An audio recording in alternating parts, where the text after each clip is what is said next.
قوم عاد تاریخ کی ایک طاقتور قوم گزری ہے۔ ان کی طرف اللہ نے اپنے پیغمبر ہود علیہ السلام کو مبعوث فرمایا، لیکن قوم عاد نے ان کا انکار کیا تو اللہ نے ان پر عذاب نازل کر کے انہیں تباہ کر ڈالا۔ قوم عاد ارم نامی ایک بستی میں رہتے تھے، اس لیے انہیں عاد ارم بھی کہا جاتا ہے۔ یہ علاقہ عدن کے گرد و نواح میں آباد تھا۔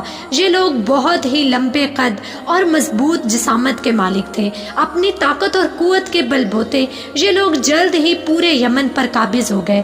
ان پر کئی بادشاہوں نے حکومت کی، مگر 2 بادشاہ ایسے آئے کہ جن کی حکومت عظیم جاہ و جلال والی تھی۔ ایک کا نام شدید اور دوسرے کا نام شداد تھا۔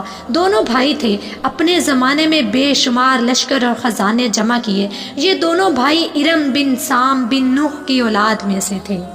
ان کی کل حکومت عمان، یمن، عدن اور شمالی عرب کے علاقوں پر تھی۔ جب شدید کی موت واقع ہوئی تو پوری حکومت شداد کو مل گئی۔ اس نے تمام قبائلی سردار اور بادشاہوں کو اپنا مطیع و فرما بردار بنا لیا۔ اس نے اپنی حکومت کو عروج تک پہنچا دیا۔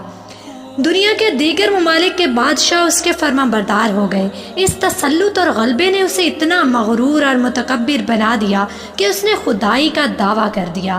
اس وقت کے علماء نے اسے سمجھایا اور عذاب الہی سے ڈرایا، مگر وہ کہنے لگا، میرے پاس اب دولت و حکومت سب کچھ ہے، اب خدا کی عبادت کی ضرورت نہیں اور میں اب کسی کی اطاعت نہیں کروں گا۔ شداد نے حضرت ہود علیہ السلام کی زبان سے یہ سن رکھا تھا کہ جنت کیسی ہوگی اور اس کی نعمتوں اور خوبصورتی کا کیا عالم ہوگا، اس لیے اس نے زمین پر جنت بنانے کا ارادہ کیا۔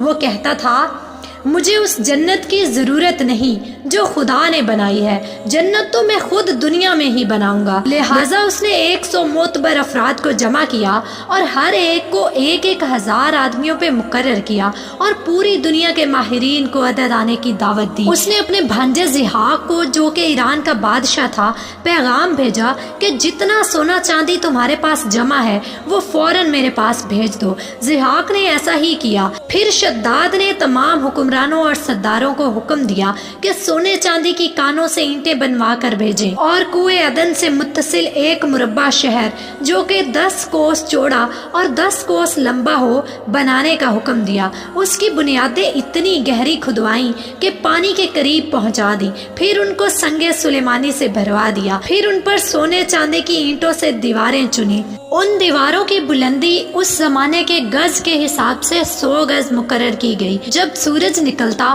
تو اس کی چمک سے دیواروں پر نگاہ نہیں ٹھہرتی تھی۔ یوں شہر کی 4 دیواری بنائی گئی، پھر اس کے اندر 1000 محل تعمیر کیے گئے۔ ہر محل 1000 ستون والا تھا اور ہر ستون جواہرات سے جڑا ہوا تھا۔ پھر شہر کے درمیان میں ایک نہر بنائی گئی اور ہر محل میں اس نہر سے چھوٹی چھوٹی نہریں لے جائی گئیں۔ ہر محل میں حوض اور فوارے بنائے گئے۔ ان نہروں کی دیواریں اور فرش زمرد، مرجان، یاقوت اور نیلم سے سجا دیے گئے۔ نہروں کے کنارے ایسے درخت بنائے گئے جن کی جڑیں سونے کی اور شاخیں اور پتے زمرد کے تھے۔ عقیق، یاقوت اور دوسرے جواہرات کے پھل بنوا کر ان پر لٹکا دیے گئے۔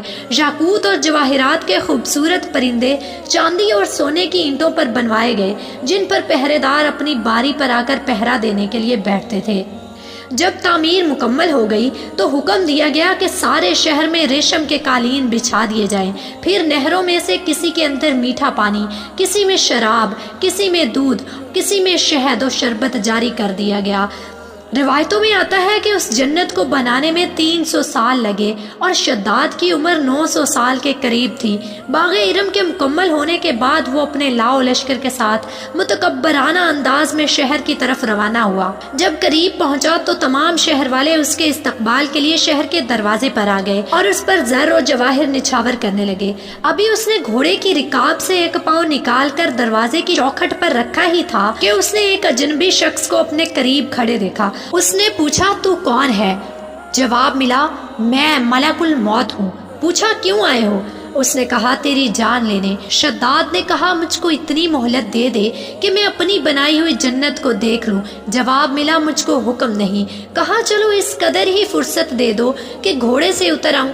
جواب ملا اس کی بھی اجازت نہیں، لہٰذا شداد کا ایک پاؤں رکاب کے اندر اور ایک چوکھٹ پر ہی تھا کہ ملک الموت نے اس کی روح قبض کر لی۔ پھر حضرت جبریل امین نے بڑے زور سے ایک ہولناک چیخ ماری۔ اسی وقت تمام شہر اپنی عالی شان سجاوٹوں اور محلات کے ساتھ زمین بوس ہو گیا۔ مورخین نے لکھا ہے کہ بادشاہ اور اس کے لشکر کے ہلاک ہو جانے کے بعد وہ شہر بھی لوگوں کی نگاہوں سے اوجھل کر دیا گیا، مگر کبھی کبھی رات کے وقت عدن اور اس کے ارد گرد کے لوگوں کو اس شہر کی کچھ جھلک نظر آ جاتی ہے اور تھوڑی چمک دکھائی دیتی ہے۔ کہا جاتا ہے کہ یہ چمک اس شہر کی دیواروں کی ہے۔